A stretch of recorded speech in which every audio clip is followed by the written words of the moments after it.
بسم اللہ الرحمن الرحیم۔ السلام علیکم۔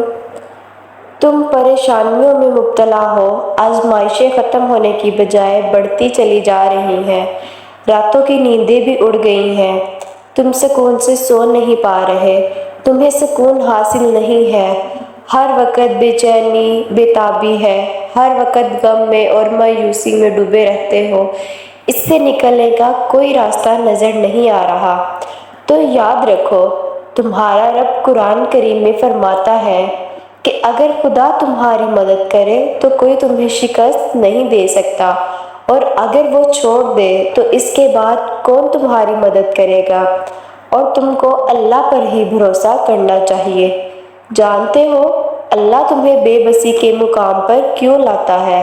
تاکہ تم اللہ سے رجوع کرو، اللہ سے مدد مانگو اور یقین سے مانگو۔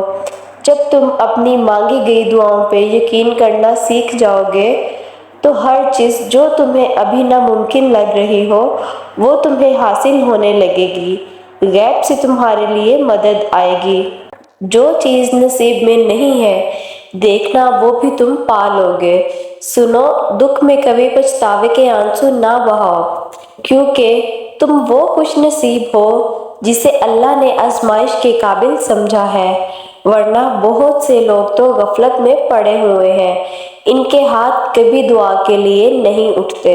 سنو، ہر مشکل کا حل اللہ کے پاس ہے، اس کو اپنی محبت اور اپنی دعاؤں کے ساتھ حاصل کرو۔ اللہ تعالیٰ فرماتا ہے، کہہ دو میرے بندوں سے، ان بندوں سے جنہیں حالات ناممکن لگ رہے ہیں، میں ہر چیز پر قدرت رکھنے والا ہوں، میں ہر چیز پر قادر ہوں۔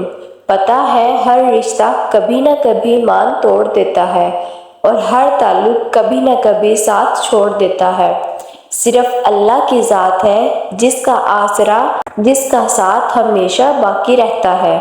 سنو، ٹوٹ مت جانا، دینے والا پکار کر کہتا ہے، ایک دن تمہارا اللہ تمہیں اتنا دے گا کہ تم خوش ہو جاؤ گے۔ پتہ ہے جب حضرت یوسف علیہ السلام 32 سال بعد اپنے باپ سے ملے تو اتنا روئے کہ بے ہوش ہو گئے، پھر اٹھے اور اتنا روئے کہ پھر سے بے ہوش ہو گئے، تو حضرت جبرائیل علیہ السلام نے اللہ تعالیٰ سے پوچھا، یا اللہ اتنی محبت بھی کوئی کسی سے کیسے کر سکتا ہے؟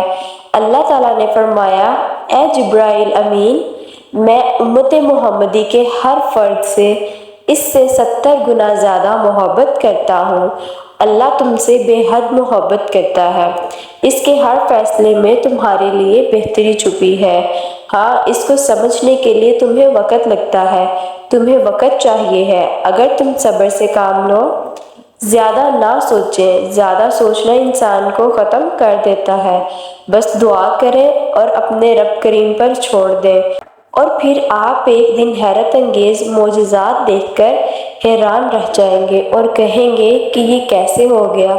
تب آپ کو یقین آئے گا کہ ہماری مانگی ہوئی دعائیں رد نہیں ہوئی، اللہ نے ہمیں وہ عطا کیا جس کے ہم قابل بھی نہیں تھے، ہماری سوچ بھی وہاں تک نہیں جاتی۔ اللہ تعالیٰ ہم سب کی دعاؤں کو اپنی بارگاہ الہی میں قبول منظور فرمائے اور ہماری تمام پریشانیوں کو حل کرے۔ آمین ثم آمین۔ اپنی دعاؤں میں مجھے بھی یاد رکھیے گا۔ ویڈیو اچھی لگے تو لائک کر دیں، چینل کو سبسکرائب کر دیں۔ اللہ رب العزت آپ کو اور میرا حامی و ناصر دعاؤں میں یاد رکھے۔ اللہ حافظ۔